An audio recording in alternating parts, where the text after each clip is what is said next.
Estudo da estrutura, formação, classificação e flexão das palavras. As palavras são divididas em pequenas partes que apresentam significado. Essas partes são chamadas de morfemas e são distribuídas em radical, vogal temática, desinência e afixo. Então, o que são os morfemas? São essas partículas menores com o significado que as palavras têm, né? Então, cada partícula tem uma significação, e a isso eu dou o nome de morfema. E é isso que nós vamos analisar hoje, a palavra na sua estrutura, para verificar ali seus significados e como utilizá-los, né? Nos nossos textos, na nossa escrita, né? Na fala e tudo mais.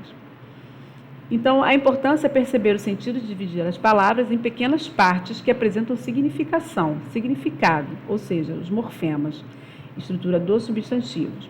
Agora a gente vai verificar as estruturas dos substantivos. A primeira parte que nós vamos verificar é o radical.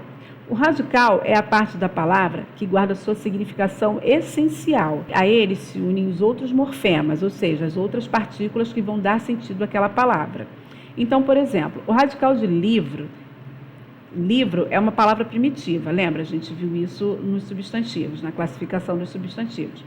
Então, livro é uma palavra primitiva. Livro é o substantivo. Agora, o radical de livro é livre, até o R, L-I-V-R. E agora a gente vai ver por que o radical é somente até o R, tá? Mas é dentro dessa partícula, livre, L-I-V-R, é que se encontra todo o sentido dessa palavra, tá? Tudo aquilo que ela deseja comunicar, o seu sentido, a sua essência se encontra nesse radical. E é por isso que nós aprendemos a verificar esse radical, percebendo o seu sentido, porque todos os outros morfemas vão acrescentar mais alguma coisa a esses sentidos que são dados a essa palavra. Então, por exemplo, nós temos a vogal temática. Ela vai se unir ao radical, né, e vai formar um tema. Então, por exemplo, vogal temática, eu tenho A, E e O. Essas são as vogais temáticas. A, E e O. Por exemplo, casa. Casa, o radical é até o S, cas. Esse A aqui final é a vogal temática. Gole, o radical vai até o L. Esse E final aqui é vogal temática. Livro, livre, o radical. O O é a vogal temática. Unindo o radical à vogal temática, eu vou ter um tema, tá? Eu vou ter uma palavra com significado. Então, a vogal temática acompanha o radical para tornar completo o sentido da palavra ou para antecipar possíveis desinências. As desinências são aquelas partículas, né, aqueles morfemas que vão me indicar as flexões, né, de gênero, de número e tudo mais. A gente vai ver isso mais para frente. Então, as vogais temáticas são A, E e O, somente essas, tá? Radical é palavras cognatas, né? Então, a gente tem o radical, que é a parte invariável e que contém o significado básico da palavra. Esse é o radical, como a gente viu no caso de livre, né? Cas, livre, foi o que a gente viu de radical. Agora, as cognatas, as palavras cognatas, são palavras com o mesmo radical. Eles compartilham uma origem comum.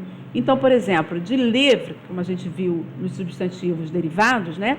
De livre, desse radical livre, eu acrescento o, que é a vogal temática, eu formo o tema livro.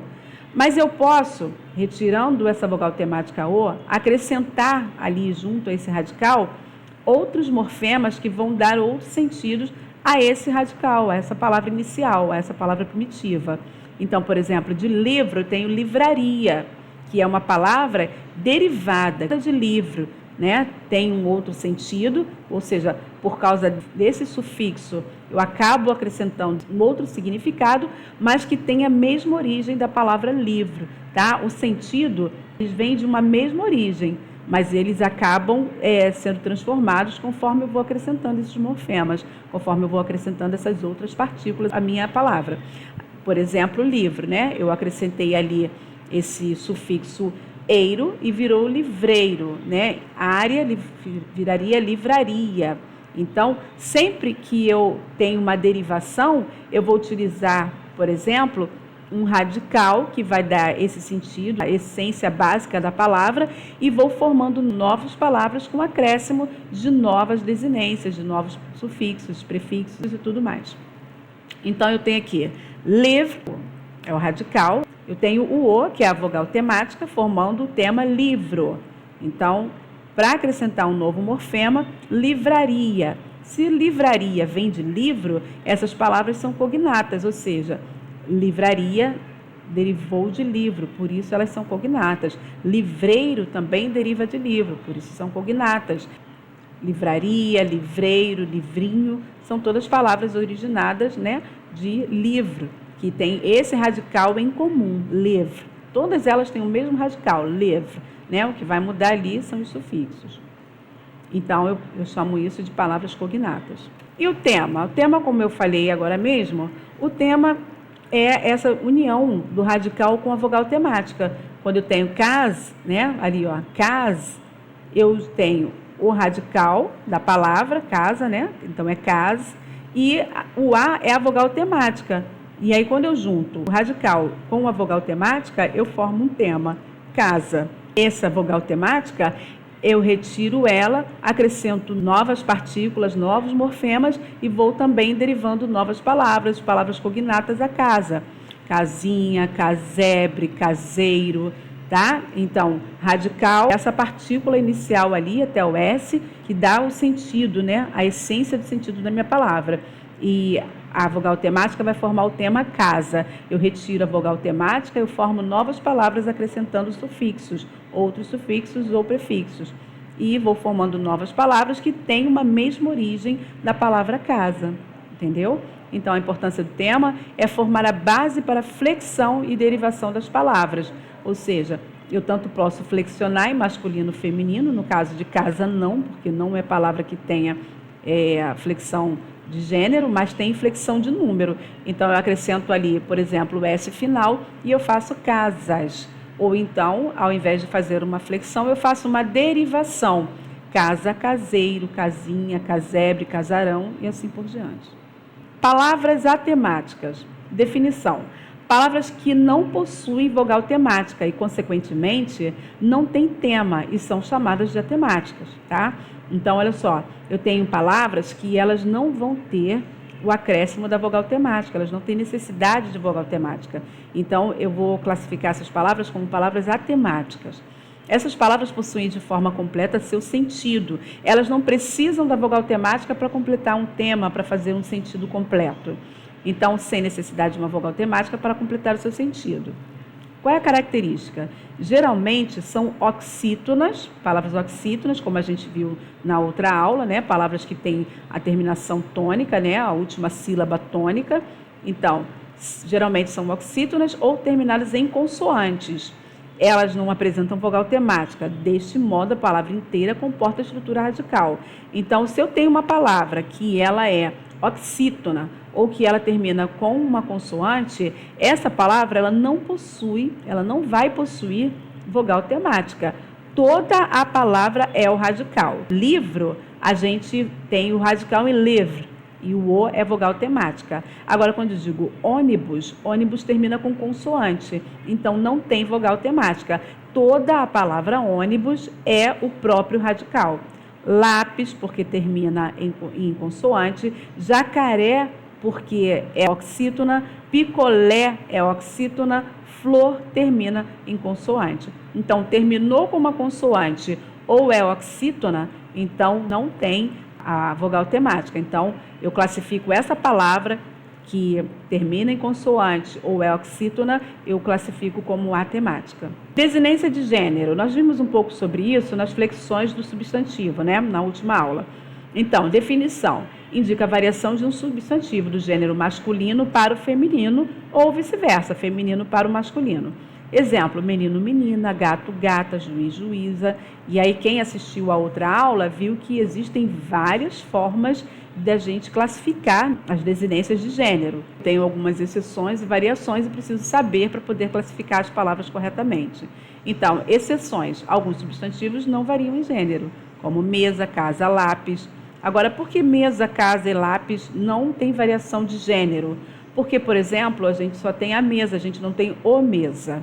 A gente só tem a casa, a gente não tem o casa. A gente só tem o lápis, a gente não tem a lápis. Então, se a palavra não tem a sua versão feminina ou a sua versão masculina, eu vou utilizar aquela palavra sem a flexão de gênero. Ela nunca vai sofrer uma flexão de gênero. Isso significa que casa ou mesa sejam atemáticas? Não, elas simplesmente não sofrem variação de gênero. Elas têm ali a vogal temática que vai acrescentar ali novas desinências ou vai fazer flexão de número, mas a flexão de gênero jamais.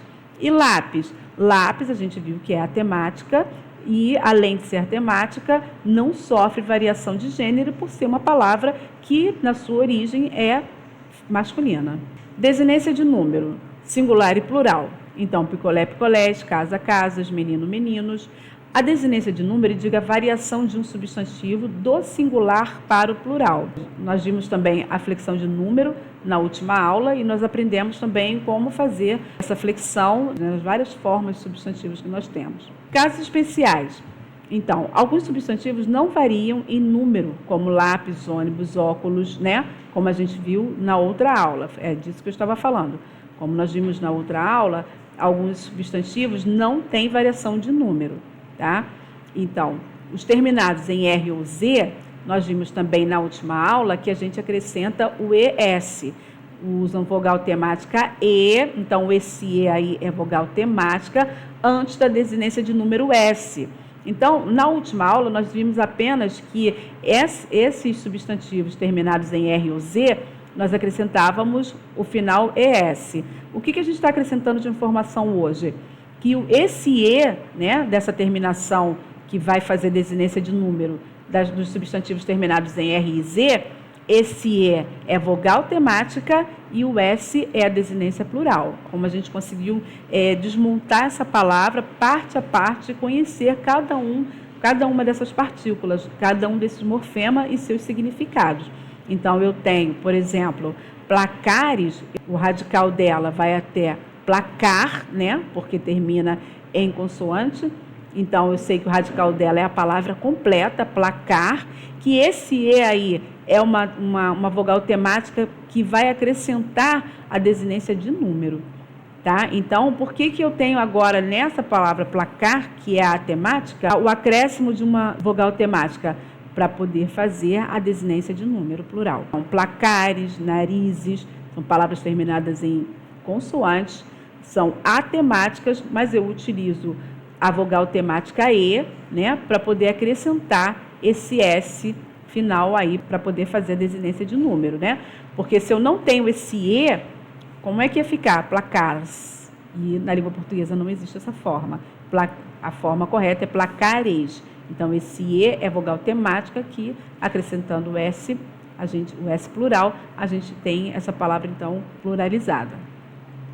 E os irregulares? Alguns substantivos têm formas irregulares de plural, como cão e cães. E aí, se você não assistiu à última aula, eu recomendo que você assista para poder pegar essas informações de plural, que nós demos uma aula só sobre plural na semana passada. Gente, muito obrigada. Nós encerramos por aqui e na próxima aula nós vamos fazer a correção dos exercícios de estrutura dos substantivos.